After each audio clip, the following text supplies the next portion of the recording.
Hi, I'm Allison Zamuda, and I am so pleased to have a conversation with Beth Campbell. She is coming to us from Bettendorf, Iowa. And I first met Beth about 7 years ago when I was doing a keynote in Des Moines, Iowa on personalized learning.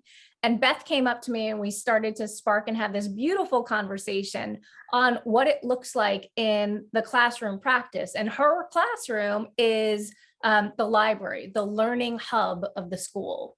So Beth, thank you so much. Thank you for inviting me. Fantastic. So Beth and I actually have been connecting on and off since we first met. So she had an opportunity to actually work on a project that I was doing with a group of sixth graders in Connecticut. So her sixth grade students connected and had a video conversation with sixth grade students that were just starting to launch the idea of podcasts. So the interesting dynamic is that Beth has absolutely been in a space of amplifying student voices within the context of growing a culture of readers. So the notion is that podcasts were one avenue or a way for her sort of spreading the voices and the ideas. And when the sixth grade students in Connecticut heard the capacity of what the sixth grade students in Iowa were doing, they were just so enamored and excited to learn from the experts, Beth's sixth graders. So now in the work that she's currently doing, and she's doing it with a team, Aaron Maurer as an outside expert, and Sarah Weiss, another elementary teacher at her school.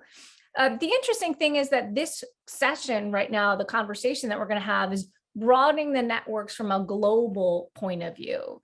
So Beth, you have two fabulous experiences to share around broadening those networks and taking on a problem, challenge, or issue that has global significance. So let's get right at it, Beth. Let's talk about the NASA experience. Okay. And first of all, I loved your word capacity, because the capacity comes in teaming. And I also the word fearless, because these are uncharted territories. We've never done this before, but when you have a team, you're vulnerable and you work together, you trust each other that you're going to make mistakes and it's okay. So actually the NASA experience, we had no idea where it would wind up, but we started with the whole idea of survival, past, present, and future. And so it was a PBL, a problem-based learning experience. Chris Emden would love it because it was just so fluid and in the moment. School was not in a vacuum, but we actually wound up connecting with Stephen Smith, an education expert at NASA. He came and spent an entire day with our students. Cool. We had access to NASA experts who, as our students researched problems for going to the moon and living on Mars eventually, they were really creating prototypes and ideas of problems that they think are going to be present when people go to live on the moon, but then had access to experts of like, here's my research, what do you think about it? What would be some next steps? But that whole idea of breaking out of our four walls and thinking that I have all the answers, because I don't. And so our team working together, connecting them, we looked at explorers across the world. We connected with a variety of people from PBS who were able to give our students some input on some of their writing and their research. So it just became a whole experience that was nothing like what we thought it would be when we started, but it just kind of blew up. So one of the fascinating parts of what you started to clarify, Beth, is the connection and the commitment folks outside of the school walls have to your students. So the interesting dynamic is that you just said a moment ago that the folks at PBS were giving feedback on the kind of writing they were doing. Or, for example, the connection they had with NASA experts, they were actually sort of conversing about the research, whether it was the research that they were sharing from a NASA point of view, or looking at the research that the students were incorporating and giving feedback on that.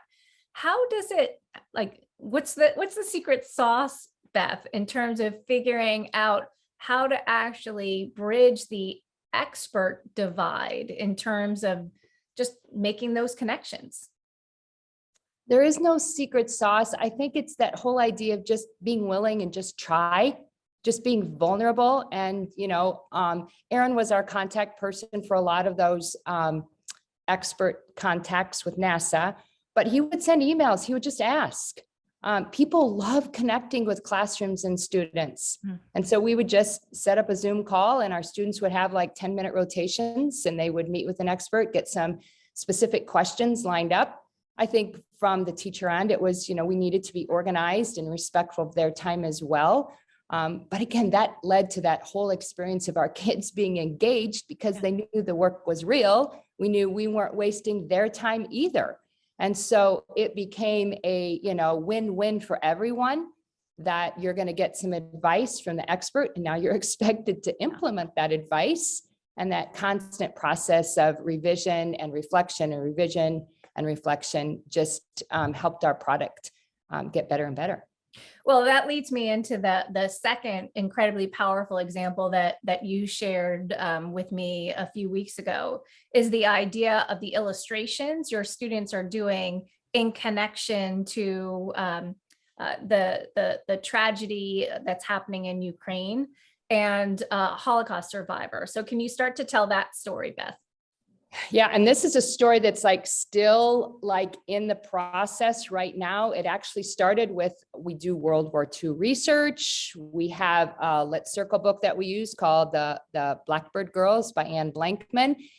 And then it morphed into our conversations and work with Aaron, where we are actually connecting with a World War II Holocaust survivor.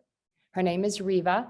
She has written her story of when she had to escape during World War II. Her story was written in Hebrew. And so it was translated by her nephew, who has been hiding out in Ukraine. And then that story is then being pared down to a 10-page picture book type script by a woman named Anna, who has had to flee Ukraine. And our students are being given the opportunity then to do the illustrations for their story. It's a stunning, stunning example and certainly timely. So how are students actually moving through sort of the just amazing opportunity, but it is a serious opportunity to, take something that is just so deeply passionate and moving and illustrate it in such a way that it comes to life? Absolutely. We're actually using a graphic novel format, which again I have zero experience in creating a graphic novel, and neither did Aaron or Sarah. So again, that vulnerability piece, Aaron reached out to many different people on this continent and others. And our students have had multiple experiences now doing interviews with graphic artists from DC and Marvel, giving them some overview and basics on how to do an illustration on a graphic novel. But then last week, they actually showed their particular illustrations to the experts, and they gave them very specific feedback. We also had Anna, the author, look at their illustrations because we want to make sure that it's historically accurate. Yeah. We want to make sure it's respectful of the story. But again, that relationship that goes back and forth, and our students being given the opportunity to do something on such a professional level. Their book will be published. It will be on Amazon. Oh, that's and fantastic. so we've all learned so much, and I'm really, really grateful for this opportunity. I've never been a part of anything like this before.